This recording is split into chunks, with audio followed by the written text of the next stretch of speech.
నిజామాబాద్ నగరంలో అధికార కాంగ్రెస్ పార్టీకి చెందిన విలువైన స్థలం కబ్జాకు గురైంది.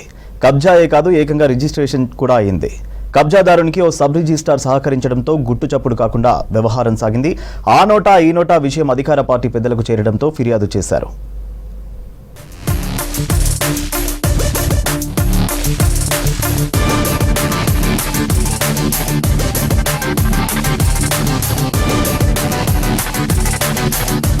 నిజామాబాద్ జిల్లా కేంద్రంలో సిటీ కాంగ్రెస్ కు విలువైన ఆస్తులున్నాయి. నగరంలోని అహ్మదీ బజార్ ప్రాంతంలో కాంగ్రెస్ పార్టీకి చెందిన ఓ భవనం ఉంది. ఇందులో ఉండే మడిగెలను అద్దెకు ఇచ్చారు. ఏళ్లుగా ఈ అద్దెలు కొనసాగుతున్నాయి.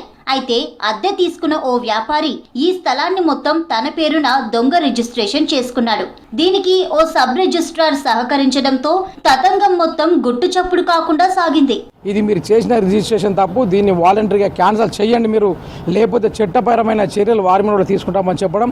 సరే, ఏది ఏమైనా ఎవరు కాంగ్రెస్ పార్టీకి సంబంధించిన ప్రాపర్టీస్ని కబ్జా చేసినా, మరి రిజిస్ట్రేషన్ చేసుకున్నా, వారి ఆధీనంలో ఉంచుకున్న చట్టపరమైన చర్యలు ఉంటాయి.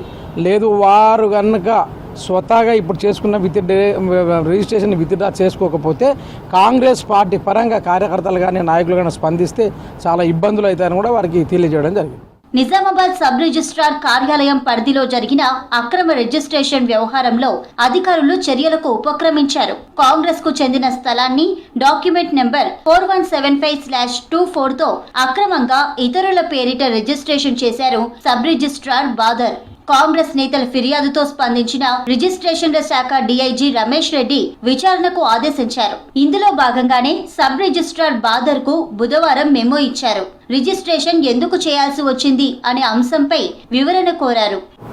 రాంగ్ రిజిస్ట్రేషన్ అయింది అంటున్నారు కదా, అధికార పార్టీకి సంబంధించిన స్థలము రిజిస్ట్రేషన్ అయింది అంటున్నారు కాబట్టి ఆ విషయానికి సంబంధించి సంబంధిత అధికారులను సబ్ రిజిస్ట్రార్లను వాళ్ళని ఎక్స్ప్లెనేషన్ ఇవ్వమని చెప్పిన వారి సంజాయిషి తీసుకొని వాళ్ళు చేసిన దాంట్లో ఏదన్నా తప్పు ఉన్నట్టయితే వాళ్ళ మీద కూడా యాక్షన్ తీసుకోవడం జరుగుతుంది.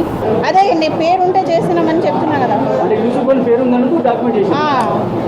ఆయన కాంగ్రెస్ పార్టీ వాళ్ళు నాకు ఇచ్చారు మేడం గిఫ్ట్గా అన్నాడు. సరే అని మేము చేస్తున్నాం, మాకేం తెలుసు అది ఇష్యూ ఉందని. సరే అని మళ్ళీ క్యాన్సిల్ చేసినాం. ఎవరిది ఉంది అది కాంగ్రెస్ పార్టీ అని ఉంది కదా, దాని మీదనే ఇచ్చిన మళ్ళీ అయిపోయింది క్యాన్సిల్. ఎవరికొని క్యాన్సిల్ అయిపోయినాక ఫస్ట్ పార్టీ ఎవరుందో వాళ్ళ దగ్గరే పోతుంది. మరోవైపు శాఖాపరమైన చర్యల నుంచి తప్పించుకునేందుకు సదరు దస్తావేజును రద్దు చేయించారు.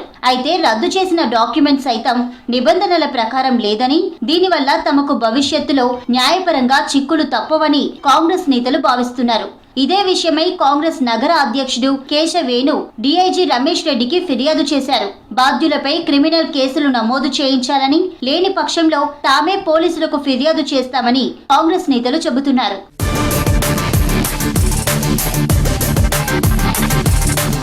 కళ్ళెదుటే తప్పిదం కనిపిస్తున్నా ఉన్నత అధికారులు మొక్కుబడి చర్యలతో మమ అనిపించేలా వ్యవహరిస్తుండడం విమర్శలకు తావిస్తోంది.